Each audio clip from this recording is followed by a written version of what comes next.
नमस्कार दोस्तों, मेरा नाम है विमल सिंह बालाजी। स्टडी अड्डा में आपका स्वागत है। आज तारीख है आपकी 26 नवंबर 2022 की। शिक्षा संबंधित क्या सभी अपडेट एक एक करके सभी की बात करते हैं। लास्ट में कुछ करंट अफेयर की बात करेंगे जो कि टेलीग्राम चैनल पर भी आपको मिल जाएंगी। सबसे पहली अपडेट है, शिक्षक नियुक्ति में देरी से सुप्रीम कोर्ट खफा। नई दिल्ली से न्यूज है, परंतु यहाँ पर उत्तर प्रदेश की बात की गई है कि सुप्रीम कोर्ट ने गुरुवार को एक जनहित याचिका पर सुनवाई करते हुए एक अपर्याप्त हलफनामा दाखिल करने के लिए यूपी सरकार को फटकार लगाई है। इसमें विशेष आवश्यकता वाले छात्रों को पढ़ाने के लिए राज्य में विशेष शिक्षकों की कमी रेखांकित की गई थी।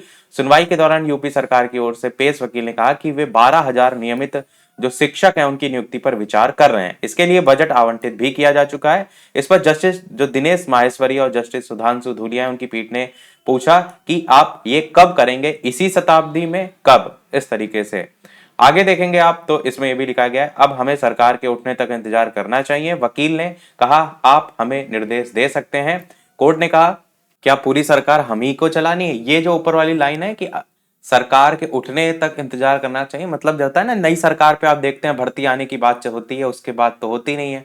वही चीज यहाँ पर सुप्रीम कोर्ट ने पूछा था, तो उन्होंने ही वकील ने कहा आप चाहें तो हमें निर्देश दे सकते हैं।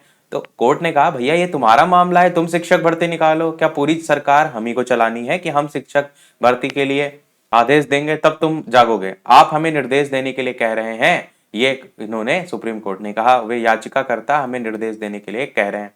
इसके बाद आप कहेंगे कि न्यायालय जो है अपनी सीमा का उल्लंघन कर रहा है। आप खड़े हैं, बैठे हैं या सो रहे हैं, हम यह जानना नहीं चाहते, आप इसे करें। अभी तक आप सो रहे हैं, बस सो रहे हैं और कुछ नहीं। इस तरीके के मामले जहां आपको अति संवेदनशीलता दिखानी चाहिए, यह आपसे अपेक्षित है। हालांकि ये जो नियुक्ति है शिक्षक भर्ती की, 12,000 की बात हो रही है, वो भी विशेष आवश्यकता वाले जो बच्चे हैं उनको लेकर के। और जो प्राथमिक भर्ती है जो काफी समय से इंतजार हो रहा है, 5 साल से लेकर लगभग 4 साल तो समय हो गया होगा, 2019, 20, 21, 22 लगभग, तो उसके बारे में तो यहाँ पर बात ही नहीं की गई है। अगली अपडेट देखेंगे तो परिषदीय विद्यालय को संतृप्त कराने के निर्देश। चंदौली से न्यूज है, यहाँ पर अधिकारियों के साथ गुरुवार को डीएम जो है उन्होंने बैठक वगैरह की और जो भी फर्नीचर, बाउंड्री वॉल, जितनी भी मतलब जो सुविधाएं हैं उसको पूरा करने को लेकर के आदेश यहाँ पर दिए गए। एडेड विद्यालयों में शुरू होगी आउटसोर्स कर्मियों की भर्ती। लखनऊ से जो है वो न्यूज है और इसमें बताया गया है इन विद्यालयों को शासनादेश के अकॉर्डिंग ही जरूरी जो कर्मचारी उनकी संख्या निर्धारित कर 2 हफ्ते में प्रस्ताव डीआईओएस को उपलब्ध कराने को कहा गया है। विद्यालय से प्रस्ताव मिलने के बाद डीआईओएस 1 हफ्ते में मंडलीय समिति को अपने जिले की सूचना देंगे। फिर मंडलीय समिति क्या करेगी, 3 हफ्ते में सेवा प्रदाता का चयन करेगी और इस तरीके से पूरी प्रक्रिया आपकी जो है वो पूरी होगी। शिक्षकों के निलंबन की होगी जांच, जिलों से मांगा गया इसका भी ब्यौरा। यूपी शिक्षक नियुक्ति में देरी पर सुप्रीम कोर्ट खफा। ऊपर जो हमने न्यूज देखी उसी शीर्षक से ही, यानी दूसरे शीर्षक से, क्या हमें चलानी है सरकार, इस तरीके से आपकी न्यूज प्रकाशित एक और न्यूज़पेपर के माध्यम से हुई। और यहाँ पर देखिए नियमित जो नियुक्तियां हैं वो नहीं की जाती हैं, यही समस्या है। यहाँ पर आप थोड़ा सा देखेंगे कि क्या आपस में बातचीत हुई, तो पीठ ने देखिए कहा था आप खड़े होते हैं, बैठते हैं, सोते हैं, या हमें नहीं जानना, आप इसे करें। इस तरीके के मामले अति संवेदनशील। सरकार ने बाद में क्या कहा कि प्रक्रिया चालू है, नोडल शिक्षकों की नियुक्ति की जा चुकी है। इनका हमेशा क्या है कि हम इतने लाख, 1.5 लाख, 10 लाख शिक्षक भर्ती कर चुके हैं। तो पीठ ने कहा यही समस्या है, नियमित नियुक्तियां नहीं की जाती हैं। सरकार नोडल शिक्षकों को प्रशिक्षण दिया जाता है, पीठ पर प्रशिक्षितों जो प्रशिक्षित हैं उनको इंतजार कराया जा रहा है। यह बैक डोर भी नहीं है, बैक वेंटिलेटर एंट्री है। बाकी यहाँ पर 13 लाख विशेष आवश्यकता वाले छात्रों पर 2,115 शिक्षक की कमी को लेकर के बताया भी गया है। अगली अपडेट, असिस्टेंट प्रोफेसर भर्ती में 36 पद और बढ़ाए गए। प्रयागराज से जो है यहाँ पर न्यूज है। अगली अपडेट आपकी, और नीचे ऑफिशियल वेबसाइट भी दे रखी है। अगली अपडेट आपकी, निदेशालय का चक्कर ना काटें, शिक्षक ऑनलाइन दे जो है वो छुट्टी। यहाँ पर प्रयागराज से जो है वो न्यूज है।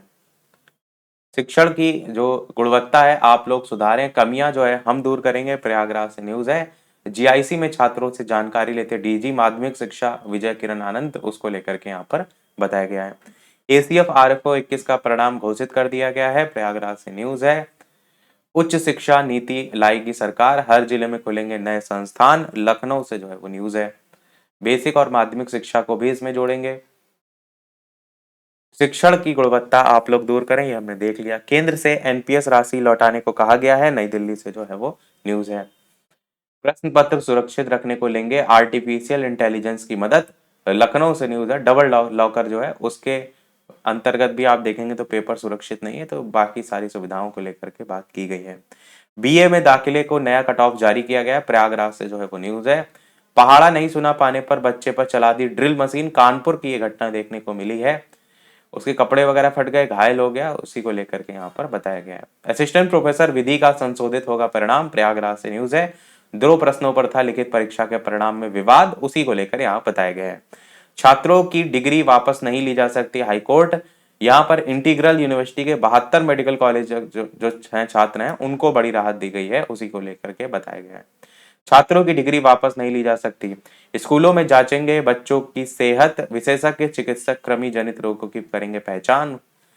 उच्च शिक्षा नीति लाएगी सरकार, हर जिले में खुलेंगे नए संस्थान। यहाँ पर अब आपका अमर उजाला जॉब अलर्ट को लेकर के बात की गई, जिसमें सबसे पहले एसबीआई में आवेदन कर लेकर के 64 पद हैं, मैनेजर के पदों पर भर्ती है, इसीलिए मात्र 64 पद यहाँ पर हैं और 750 रुपए शुल्क रखा गया है और नीचे ऑफिशियल वेबसाइट भी बैंक की दी गई है। अगली अपडेट, लखनऊ छावनी परिषद जो है उसमें 15 पद हैं, सैनिटरी इंस्पेक्टर, फार्मासिस्ट और अन्य पद रिक्त हैं, 1200 रुपए शुल्क रखा गया है और नीचे ऑफिशियल वेबसाइट lucknow.cant.gov.in इस तरीके से दे रखी है। इसके अलावा आईटीबीपी में पद खाली, 287 पद हैं, कांस्टेबल ट्रेंड्समैन के विभिन्न पदों पर मौके हैं, यहाँ पर 100 रुपए आवेदन शुल्क रखा गया है और नीचे ऑफिशियल वेबसाइट भी दे रखी है। अब बात करते हैं आज की सभी करंट अफेयर। सबसे पहली करंट अफेयर, आज आपका 26 नवंबर तारीख है और भारत का संविधान दिवस के रूप में मनाया जाता है 26 नवंबर को, क्योंकि 26 नवंबर 1949 को भारत की संविधान सभा ने भारत के संविधान को अपनाया था। 26 जनवरी 1950 को ये लागू हुआ था। 2015 में डॉक्टर भीमराव अंबेडकर की 125वीं जयंती पर केंद्र सरकार ने 26 नवंबर को संविधान दिवस के रूप में घोषित किया था। तो मनाया कब से जा रहा है ये? 2015 से। यही क्वेश्चन हमने आपको कल कराया भी था शाम 8 बजे वाली टाइमिंग में, अगर आपको याद होगा। राष्ट्रीय दुग्ध दिवस भी आपका 26 नवंबर को मनाया जाता है। 26 नवंबर को भारत की श्वेत क्रांति के जनक डॉक्टर वर्गीज कुरियन की जयंती के उपलक्ष्य में मनाया जाता है। 26 नवंबर को राष्ट्रीय दुग्ध दिवस के रूप में इन्हें भारत की श्वेत क्रांति लाने का श्रेय दिया जाता है। वर्गीज कुरियन ने इसी की शुरुआत की थी। भारत के सबसे बड़े आत्मनिर्भर डेयरी उद्योग फार्म को भी इन्होंने ही बनाया था। अगली अपडेट है, यूरोपीय अंतरिक्ष एजेंसी ने दिया पहले दिव्यांग अंतरिक्ष यात्री का नाम। 25 नवंबर 2022 को British para olympic sprinter John McFall का पहला पैरा एस्ट्रोनॉट नियुक्त किया गया है, तो इनका नाम आप याद रख सकते हैं। अगली अपडेट है, 5 फीफा वर्ल्ड कप में गोल करने वाले पहले व्यक्ति बने क्रिस्टियानो रोनाल्डो। यहाँ पर नवंबर 2022 में 5 विश्व कप में गोल करने वाले पहले पुर्तगाली के खिलाड़ी हैं, पहले पुरुष खिलाड़ी बन गए हैं। अपने देश के लिए इन्होंने 118वां जो है नंबर का गोल किया है और घाना के खिलाफ कतर में पुर्तगाल का जो पहला मैच था उसमें इन्होंने ये उपलब्धि हासिल की है। सेकंड लास्ट अपडेट है आपकी, एनआईटी जो डिजिटल है उसने जीता एस्कॉम द्वारा सर्वश्रेष्ठ ई लर्निंग प्लेटफॉर्म पुरस्कार। इसके अध्यक्ष कौन है एस्कॉम के? सुमंत सिन्हा है। अगली और इस वीडियो की लास्ट अपडेट देखते हैं। इसके अलावा वीडियो आप पसंद आए लाइक भी करते रहिएगा। जो बिस्लेरी का आप पानी पीते थे अभी तक, तो वो बिस्लेरी को 7,000 करोड़ में अधिग्रहण करेगी Tata consumer product. Tata consumer product जो है ये यहाँ पर बताया गया 6,000 से 7,000 करोड़ रुपए तक का जो है इसमें अधिग्रहण करने को लेकर के। बाकी इसकी स्थापना हुई थी 1962 में, वो भी यहाँ पर बताया गया। तो यही था हमारे इस ओवरऑल अपडेट में। इसी प्रकार डेली अपडेट पाते रहने के लिए चैनल सब्सक्राइब करके नोटिफिकेशन बेल ऑन कर लीजिएगा। वीडियो पसंद आए लाइक कीजिएगा और लोग शेयर कीजिएगा। मिलते हैं अगले अपडेट में, तब तक के लिए नमस्कार, जय हिंद।